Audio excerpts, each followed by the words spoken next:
Good morning, afternoon, evening, whenever you're watching this. Not legal advice. Like, subscribe, share, comment, kick out the door, talk to your pets about it, whatever.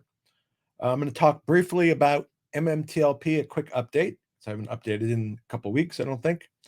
Before I start with that, just a quick reminder or notice that on April 28th at 7:30 Eastern, I'm going to have Kristen Shaughnessy again.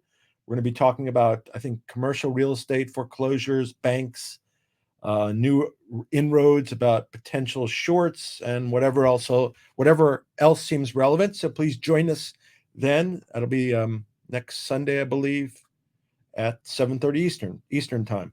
Before I begin discussing briefly updating MMTLP, since this is going to be partly about my arbitration and my particular arbiter and I wonderful relationship, wanted to talk to you about a couple things. You know you're old when you can cough, pass gas, sneeze, and pee at the same time. You know you're old when the only females that are pursuing you are mosquitoes. And last but not least, and kind of a embarrassing experience, I called the incontinence hotline yesterday. They asked me if I could hold. Anyway, so back to MMTLP. To bring you up to speed, I'm in an arbitration with Fidelity. It's been ongoing for quite some time. It's set for hearing, trial, or whatever, the end of June. I have a couple of very good witnesses lined up besides myself. I'm not saying I'm a good witness, but at least three. I don't know if I want more than that.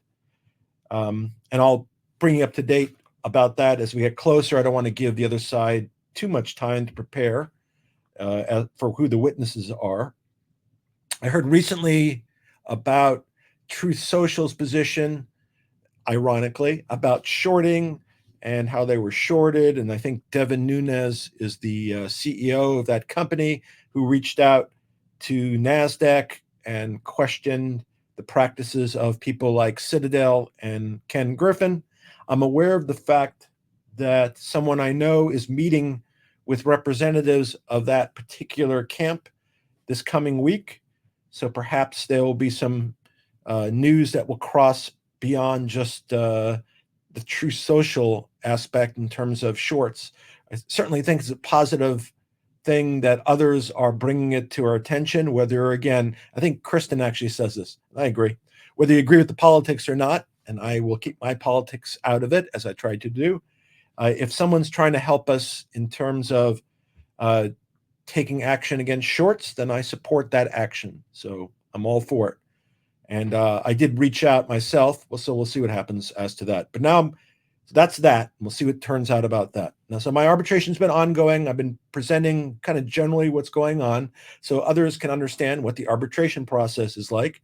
We are almost through discovery. I put discovery in quotation marks because normally discovery would permit you to ascertain details and facts about the case and what the other person's case is. Unfortunately, the way FINRA conducts its arbitrations, we aren't so lucky. And so it's been a slog. We have a hearing set on April 30th, which is about a week away. We're going to go through some of these issues. However, that hearing, I believe, will only be with my favorite arbiter, as I put it. That's in quotation marks. So it'll be interesting to see how that turns out.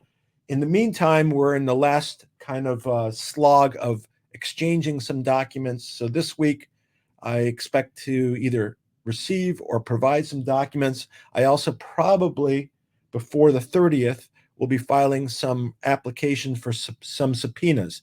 Now, in that, this wonderful arbiter of three was so magnanimous in his approach to discovery. I don't know if he will issue subpoenas or if the panel will, but we shall see, and we will ask, and we will make a record of that if we get to that point in time. So, to be honest, to this point in time, as I've kind of laid out the process, it's been pretty unsatisfying. I don't believe that I'm just going to say in general, I've been involved in many arbitrations, and by far, this is the worst conducted arbitration providing the least due process of any arbitration I've participated in. And obviously I didn't win them all. So that's just the way it goes. And part of that is in terms of the selection process. Part of that is that like in my particular matter, the main arbiter has been hooked into the financial system since I believe 1988. So he's an elderly gentleman, in my opinion. No, I'm not one to speak, but he's even older than I, who's been hooked into the system. So is his income dependent on that? I don't know. But as it turns out, and I didn't know necessarily he was going to be the only one ruling on these preliminary matters, he's an estate attorney, trust and estate. So he's good with wills, but not with litigation. In fact, when you look at his website, he says, I think on the website, it says that if he has issues, he'll reach out to litigators. So this is a litigation matter, the arbitration. So it's interesting that he's sitting as the chief arbiter through some mysterious algorithm that FINRA has put together, but he's not a litigator. So he doesn't quite understand the litigation issues. Maybe a smart guy, not going to dispute that. A smart elderly guy, he might be, but in terms of his abilities with litigation and discovery, I think he would have limited skills in those areas. So I've filed, and I'm getting somewhere. I filed many, many motions seeking discovery. All of them have been denied. All of them have been denied, including, for like a share count, for example. And no hearings provided on any of them, and no reasoning provided for any of the reasons. And that's on all of the motions. So I find that kind of a difficult position. But I'm going to take it one step farther and put that into context with his skill level as a litigator. There's 20 claims that I have, and attached to the claims is a 35-page complaint that was filed in federal court, which is incorporated by reference. And in none of the rulings, not only has he not asked anybody about the claims or stated anything about the claims, but he has held no hearings about the claims, and none of the claims, the pleadings are indicated were reviewed in the rulings he'd made as to discovery, which is absolutely absurd. Because if you're a judge, the first thing you would do if somebody made a claim for discovery that's been contested, you'd look for the complaint and see if the discovery is even relevant to the complaint. So nowhere has it been indicated that this non-litigator has even looked at the claims before making a decision.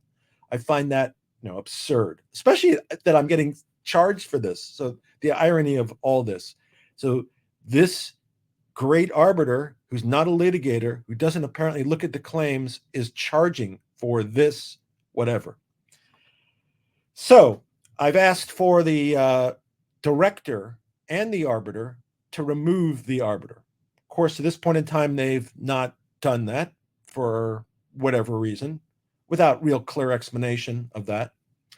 And then recently, after the last go-round of nonsense by the arbiter, I put in a motion for the director of FINRA arbitration to conduct an examination of either the bias or competence of the arbiter, because I could figure it's only be one or the other, just in terms of the way they proceeded.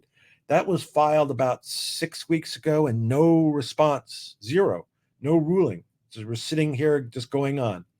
So generally, you're unable, once an arbitration starts, until it's over, you really can't get a court to intervene. It has to be really special circumstances. And I've considered that because of the way this has gone on, and I've provided notice of my thoughts, that this might be a case where we go back to the federal court and have them intervene. But I don't know if I want to do that at this point in time, because it might piss off the federal court, perhaps. So I've thought of another way of doing it, potentially putting my arbiter in a position where it can no longer continue. That would be my goal, and it's an appropriate goal based upon the way this particular gentleman has handled this matter. And you've noticed I haven't even mentioned his name. Once I do the next thing, I think the name will be, I will have to at that point in time. But at this point in time, I have no interest in making that gentleman's life more difficult. but I would like to get rid of him, and I'd like him to be excused. So sometime next week, I will be undertaking some strategy, and we will see if that succeeds in getting rid of the arbiter. As soon as that's taken, I will advise you. You know, we're trying to be creative in strategies to overcome deficiencies in the arbitration system. I previously, suggested that people file arbitration if they could. I would like that if there was mass filings. I don't think if individuals file that they can get justice under this system if no discovery, even if it's under a U3 halt with extraordinary circumstances, is involved, and if your arbiter is not going to even review the claims or the legal issues. If that's the case, then what can you do, especially if you have a senior arbiter who's special and been doing this for many years? So I will keep you apprised of what I do next, which will be this week.